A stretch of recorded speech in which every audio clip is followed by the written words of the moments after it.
It's tea time. Sindio? Sasa mmekaribishwa hapa. Pili, nataka kutoa shukrani kwenu. Juzi tulipopiga parapanda, tukasema mambo yameharibika huko, ujitokeze. Simulitoka?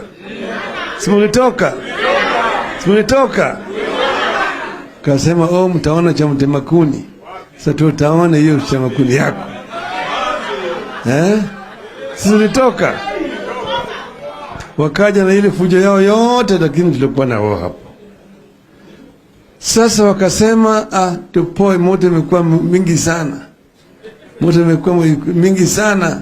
Punguze moto. Kasema tutapunguza. Nataka tuzungumze, tuko tayari kuzungumza. Tukapunguza moto, sio? Tukapeleka watu wetu wazungumze na hao jamaa. Kwenda kule wanaleta ujanja. Okora hapa na pale, hapo na pale. Kasema Kiswahili sisi tunajua. Kama mnataka tuzungumuze, tuko tayari. Kama tukataka tucheze, tuko tayari. Na mkitaka vita, tuko tayari. Sio? Kwa sasa jana tuliwaambia hii maneno imefika mahali sasa naonekana inakwama. Lakini sasa mkitaka tumepatia nyinyi masaa machache. Kama nataka kutumuza, tuko tayari. Usiku wakaendelea kutafuta watu wetu pale, tunataka kuzungumza. Tunaangalia tu, tumepatia nafasi bado. Tutafika wakati tutapiga filimbi. Lakini bado kidogo.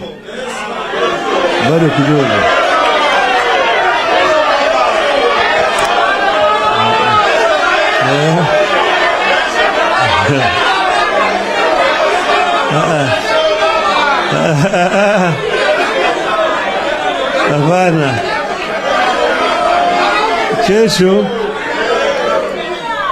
Kesho ni Madaraka Day. Sawa. Tumewapatia wiki hii. Kesho ni Madaraka Day.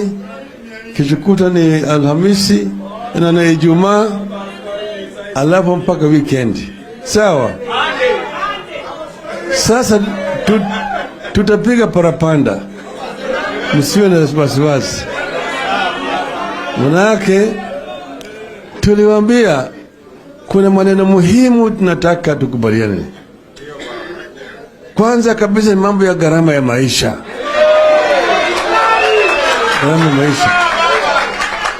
Gharama ya maisha imepanda. Kama wewe ni mgeni Kenya hii, ndio hujui. Lakini kama wewe unaishi Kenya hii, unajua. Bei ya unga zimepanda. Siku juu zaidi. Bei ya mafuta, bei ya sukari, kodi ya nyumba, bei ya chumvi, karo ya shule, kila kitu kimepanda. Simepanda. Sasa wao hawelewi. Sasa badala ya kukubaliana ya kuregesha warudisha hili kitu kwa inaitwa subsidies, wanaongeza mafuta kwa moto. Sasa wamekuja kitu inaitwa sheria ya pesa, finance bill. Hiyo sasa imeongeza bei ya kila kitu. Manake ile inaitwa VAT, ushuru, inatoka 8 kwa 8% inaenda 16. Hiyo bei ya mafuta itapanda na shilingi 10 kwa lita. Kila kitu itaenda juu zaidi. Yani yale ambao wanafanya ni kuweka mafuta kwa ile moto ambayo tayari inawaka. Umeona haya? Hawa jamaa walewi haya. wameleta zingine ati kodi ya nyumba, ati wewe nasema hii si kodi, hii wewe unafanya investment. Msikia hiyo?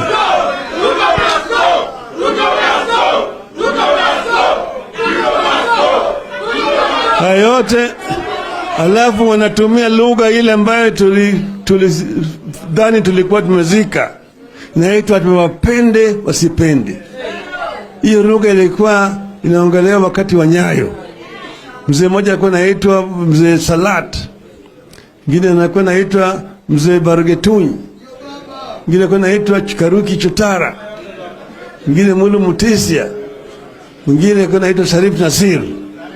Watu wa Nyayo wakati ile, wapende wasipende. Tumesema hii lugha ya wapende wasipende hatutaki kusikia tena.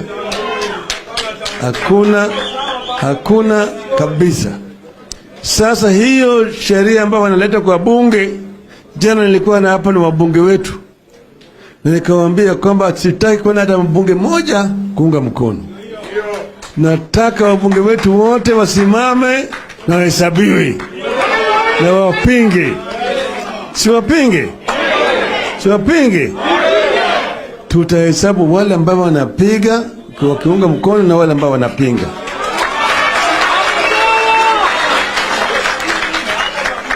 Ili wale wananchi ambao wale wapiga kura wajue wasaliti ni wakina nani.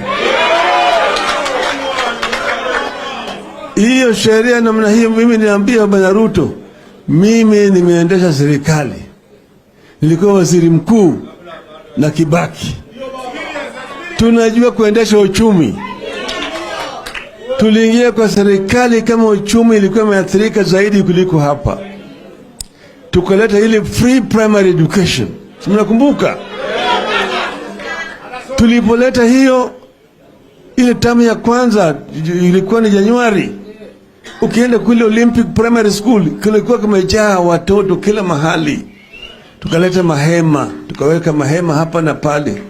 Zingine watoto walikuwa wanasoma chini ya mti, tukaweka pale. Tukasema tutatekeleza, manake ilikuwa ni ahadi wakati ya kampeni. Ahadi nini? Ahadi nini? Tulitekeleza. Tulifanya paka kule Urisabuni, kila mahali watoto walikuwa wanasoma chini ya mti. Tukaanza kujenga madarasa. Tukajenga haraka, tukapata msaada kutoka kwa wafadhili. Waingereza walikuja, DFI. Amerika wakakaja, USAID. European Union wakaja, kila mmoja. Manake ukiona kama wewe unafanya, wanakusaidia wewe. Tulileta free primary education wakati wa shida ilikuwa mingi zaidi. Sasa wewe ulitoa ahadi ya kwamba ati ukiingia tu namna hii bei ya unga itatoka kwa 200 tarudi 70. Sivyo? Kumbuka ahadi yale yote ambayo ulitoa, ati hii itafanya hii baada ya siku 100, hii baada ya mwezi moja na kadhalika. Yale ahadi yote alikuwa anatoa, alikuwa adhani atafanya. Yeye hakuamini atakuwa kwa serikali. Manake alikuwa anajua tutamshinda bila tulimshinda. Sasa ameingia kwa serikali, yale ahadi hawezi kutekeleza. Lugha ya mahasla, mama mboga, si imepotea sasa. Mambo ya wheelbarrow, umeona wheelbarrow tena? Maana wheelbarrow, umeona? Ili ati bottoms up, juu chini, umeona? Mambo ya lugha ya hasla ilikwisha kwa sababu hawa jamaa walikuwa wanadanganya wananchi. Jamaa ambaye ni wanafiki.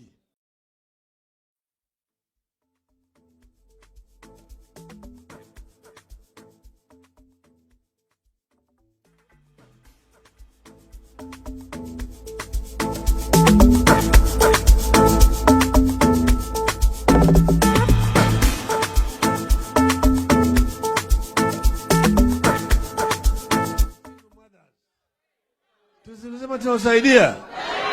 Sisi tunawasaidia. Hapo maskini tunasema nguruwe 6. Si nguruwe 6.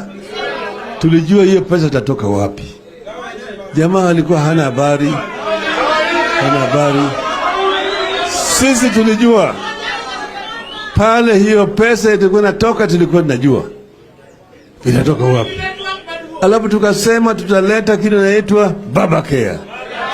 Si Baba Care tunasema. Na elimu vile tulikuwa nasema kutoka primary mpaka kule juu watoto watasoma bure. Tunasema namna hiyo. Sasa wanapandisha karo. Kwa chuo kikuu sasa wamepandisha kutoka 15,000 mpaka karibu 15,000. Tumeona haya yote yale wamebadilisha yale yote ambayo walikuwa wametoa ahadi. Kwa hivyo sisi kama Wanaazimio tumesema sisi tutasimama na wananchi. Vile ambayo tulikuwa tunasema tutatimiza. Ushindi wetu ilinyakuliwa. Na tunajua vile ilinyakuliwa. Sivyo? Tumeambia bwana nini, sisi hatuwezi kubadilika.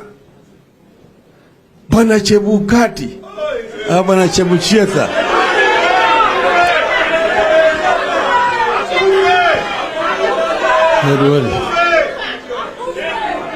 Wale mliona commissioners 4 kati ya commissioners 7, 4 walisema la, baba ndiye alishinda. 3 wakasema Ruto alishinda. Wanasema tio commissioner iliamua, mahakama kuu iliamua, ndio tukasema pana. Hata mahakama kuu tutafanyia uchunguzi.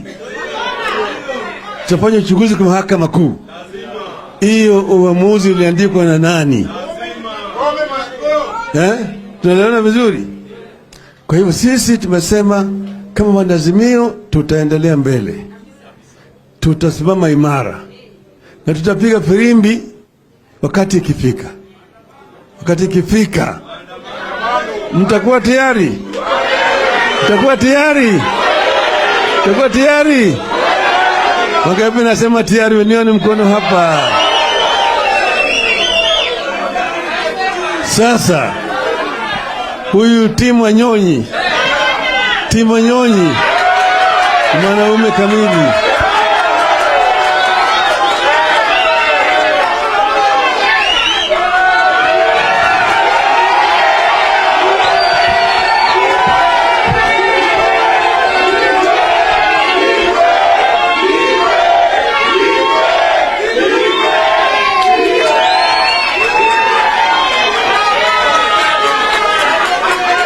Hello.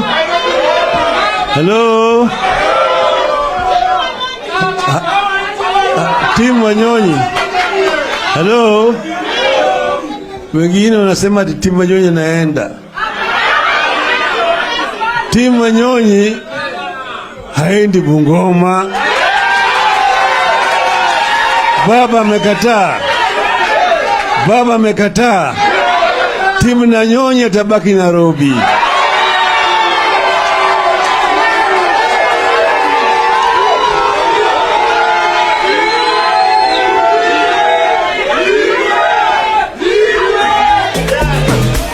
Tumelana vizuri? Mnakubali? Wangapi nakubali Tim Wanyonyi Nairobi, nione mkono. Sasa sawa kabisa. Sasa niko hapa na rafiki yangu, huyu ni profesa, anatoka kule Marekani. Yeye anafundisha katika chuo kikuu kule Marekani. Anaitwa Profesa Lisasa Opuka. Sawa.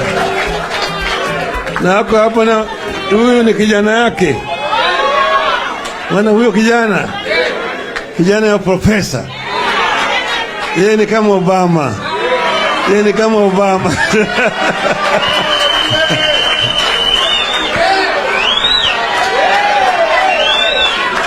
Sasa karibuni sana. Welcome to Kenya. Wani Grito.